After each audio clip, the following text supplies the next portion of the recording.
देखते हुए पिछले 7-8 महीने से मैं आपके बीच में यहाँ काम करने लगा। शुरुआत हमने कवाई थाने से करी, जब एक बजरी का ट्रक पकड़ा। उसके बाद आप सबको पता है हमारे यहाँ एक युवा लड़का, जिस तरह से आज ये सारे लोग जो इस कमेटी में हैं, जो सम्मेलन करवा रहे हैं, जहां समाज का मामला आता है वहां बढ़ चढ़ कर हिस्सा लेते हैं, उसी तरह हमारे बीच में एक लड़का आज नहीं है जिसका नाम दिनेश झारखंड था। वो लड़का भी मैंने देखा, जब कभी भी समाज में कहीं भी किसी तरह का कहीं काम पड़ता था तो भाग दौड़ के काम करता था, आगे रहता था, अग्रणी पंक्ति में रहता था। लेकिन उस व्यक्ति का मर्डर हुआ, लोगों ने एक ट्राई होकर 8-10 लोगों ने एक छोटी सी जमीन के चक्कर में उसकी हत्या कर दी। और जब वो मैटर जब हुआ, आप सबको पता है उस समय किस तरह से हमारे लोगों ने ताकत दिखाई, एकता दिखाई, और आज उस एकता का ताकत का परिणाम है कि वो दिनेश तो आज हमारे बीच में नहीं है, लेकिन वो एकता का आज है कि आने वाले समय में हमारे ऊपर कोई भी ऊंची आंख करके नहीं देखेगा, कोई भी हमारे ऊपर अंगुली ऊंची नहीं करेगा। वो ये सोच कर करेगा कि ये पुराना समाज का अगर इसको कुछ हमने नुकसान किया तो इस समाज के लोग एक होने में टाइम नहीं लगाएंगे। मैं अभी हांडी को जाके आया हूं, वहां भी मैंने 4 पंक्ति बोली, वो मैं आपसे कहना चाहता हूं कि दल हो चाहे अलग अलग, दल हो चाहे अलग अलग, निकलती हमारी एक आवाज रहे, कौम तरक्की कर नहीं सकती शिक्षा और सरकार बिना। हमारे दल अलग अलग हो सकते हैं, कोई भारतीय जनता पार्टी में हो सकता है, कोई कांग्रेस में हो सकता है, कोई बसपा में हो सकता है, कोई आप पार्टी में हो सकता है। ये जीवन है, इसमें जिसका जहां मन करे वो रहे, कोई पाबंदी नहीं है, कोई बंदिश नहीं है कि आप इस दल में रहो, इस पार्टी में रहो। सब अपनी अपनी जगह जहां आप फायदा उठा सको, जहां आप आगे बढ़ सको, अपने परिवार को आगे बढ़ सको, उन जगह रहो। लेकिन जब समाज का काम आए, जब समाज को जरूरत हो, तो समाज से बड़ा इस दुनिया में कुछ नहीं है। ना दल बड़ा है, ना पार्टी बड़ी, ना राजनीति बड़ी है। अगर सबसे बड़ा है तो समाज नीति बड़ी है, समाज से बढ़कर कुछ नहीं है। ऐसे में हम सभी समाजवादियों को एक जागे पर एक साथ रहना चाहिए और ये तय करना चाहिए कि हमारा कौन नुकसान कर रहा है, कौन हमारे खिलाफ है, उसको हमें समय आने पर उसको अपनी ताकत दिखाना चाहिए। और दूसरा, दल हो चाहे अलग अलग, निकलती हमारी एक आवाज रहे। दल अलग अलग हो सकते हैं लेकिन हमारी आवाज एक निकलती रहे। और कौम तरक्की कर नहीं सकती शिक्षा और सरकार बिना। ये हमारा समाज आगे नहीं बढ़ सकता जब तक शिक्षा में हमारा हम आगे नहीं ला पाएंगे, हमारे आने वाली बच्चों के लिए, आने वाली पीढ़ियों के लिए।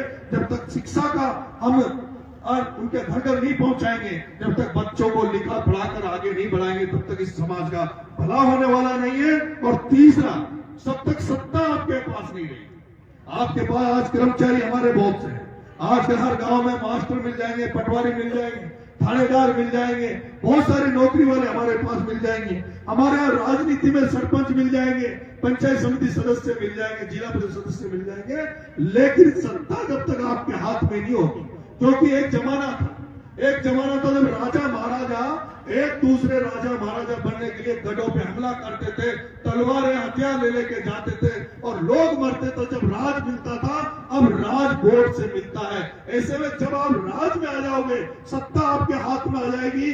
उस सत्ता को जब तक आप हाथ में नहीं लोगे, जब तक भला नहीं होने वाला। लेकिन जिस दिन आपने सत्ता अपने हाथ में ले ली, जब तक आपके लोग सत्ता में बैठ गए, उस दिन आपके जो कर्मचारी अधिकारी बैठे हैं उनको तबादले का डर नहीं होगा, उनको मंच पे आने में डर नहीं लगेगा। आज भी कोटा, बारा, बूंदी, झालावाड़ में मैं जाता हूं तो हमारे कर्मचारी हमारे साथ फोटो खिंचवाने में डरते हैं, वो मंचों पे आने में डरते हैं, वो समाज के कार्यक्रमों में आगे भूमिका निभाने में डरते हैं। वो इसलिए डरते हैं, उनको डर लगता है कि हमारा राजनीति में कोई रखवाला नहीं है। अगर हमने कहीं समाज को जगाने का काम किया, समाज को एक जाजम पे बिठाने का काम किया, तो जो लोग राजनीति में बैठे हैं वो लोग ये नहीं चाहते कि हमारे लोग आगे बढ़े, हमारे लोग जागृत हो। और वो लोग जो आगे करेंगे, जो समाज को जगाने का काम करेंगे, उनके वो तबादले या तो बाड़मेर, जैसलमेर कर देंगे। और आज खुशी है, आज हमें खुशी है कि आज कम से कम एक एमएलए हमारा ललित बैठा है, एक एमएलए हमारा कंवरलाल बैठा है। कहीं कहीं हमें ऐसा लगता है कि किसी न किसी समय अगर कोई संकट आएगा तो ललित हमारी रखवाली करेगा, कंवरलाल हमारी रखवाली करेगा। और ये मैंने देखा भी है, जब हम पे इतने सारे मुकदमे लगे, संकट आए, तो उन लोगों ने आज हमारी मदद करी। अगर वो हमारी मदद नहीं करते तो आज शायद नजारा अलग होता। इसलिए हम सब लोगों को जाजम पे रहना है। हमारे मतभेद हो सकते हैं, ऐसा कोई व्यक्ति नहीं है निजी स्वार्थ के लिए भाई भाई से लड़ सकता है, मेल का झगड़ा हो सकता है, लेकिन जब गांव का मामला है, कोई चरित्र का मामला है, समाज का मामला है, तो सारे समाज को एक जाजम पर एक जगह लामबंद हो जाना चाहिए। इसी के साथ आपको बहुत बहुत धन्यवाद, मेरा स्वागत किया, सत्कार किया, इसके लिए बहुत बहुत आपको राम राम साहब। अभी एक शुरुआत हुई है, अभी ये चुनाव में एक शुरुआत हुई है।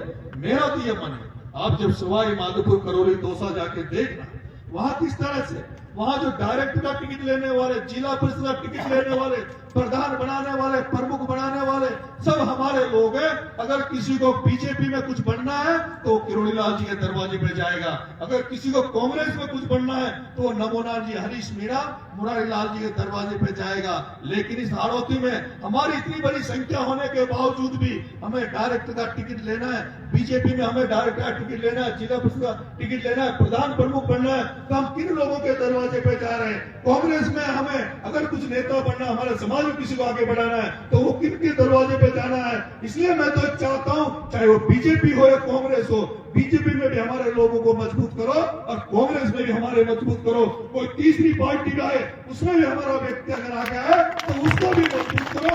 यही मेरा आपको निवेदन है, यही मेरा आग्रह है। और जब कहीं समाज का मामला है तो उसमें बढ़ चढ़ कर भाग ले। धन्यवाद राम राम साहब। और एक निवेदन है मेरा मोखेड़ा की इस कमेटी से, आप समाज से भी, कि अगली बार अभी 3 सम्मेलन आज अपने यहाँ इस समाज में है, एक टापरिया में, 4 एक हांडीपो में, टापरिया में, अपने आंबापुरा में और मोखेड़ा में। अब लोग यहाँ फेरावनी उड़ाएंगे, फिर भागेंगे मोखेड़ा, वहां आंबापुरा जाएंगे, फिर वो वहां जाएंगे रसकपुरिया। और एक बार इस तरह का एक सम्मेलन में अपने यहाँ 4 लड़के, एक एक्सीडेंट में उनकी डेथ भी हो गई थी।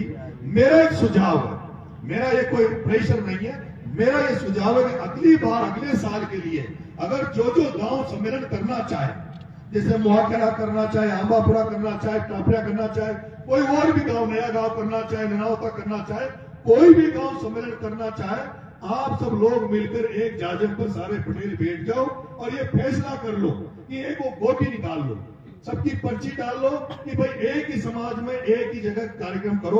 अगर मोखेड़ा की पर्ची निकल जाए तो मोखेड़ा करो, आंबापुरा की निकल जाए तो आंबापुरा करो, नया गांव की निकल जाए तो जो लोग भी इसमें इंटरेस्टेड हो कि भाई हम हमारे गांव में सम्मेलन करना चाहते हैं, वो एक डब्बे में पर्ची डाल लो, वो पर्ची जिसकी निकले उस गांव में सम्मेलन करो। और मेरा ये भगवान से निवेदन है, इस तरह का करें कि पूरा इलाका एक सम्मेलन करे और हेलीकॉप्टर से पुष्प वर्षा हो, बड़े बड़े नेता हमारे किरोड़ी लाल जी, नमोनाथ जी, समाज में एक कार्यक्रम होगा तो पूरा समाज जब एक जाजम होगा तो हजारों लाखों आदमी इकट्ठे भी होंगे और एक अच्छा मैसेज जाएगा। और ये जो एक्सीडेंट का डर बाहर ये जो रहेगा, ये लोग जो इधर उधर भागते हैं, ये सारे लोग एक जगह रहे तो एक अलग ही मैसेज, एक अच्छा मैसेज मेरे हिसाब से जाएगा। इस पर भी आप लोगों को पुनर्विचार करना चाहिए अगली बार जब ये हो। तो इसमें मेरा निवेदन है, आप सबको बहुत बहुत धन्यवाद।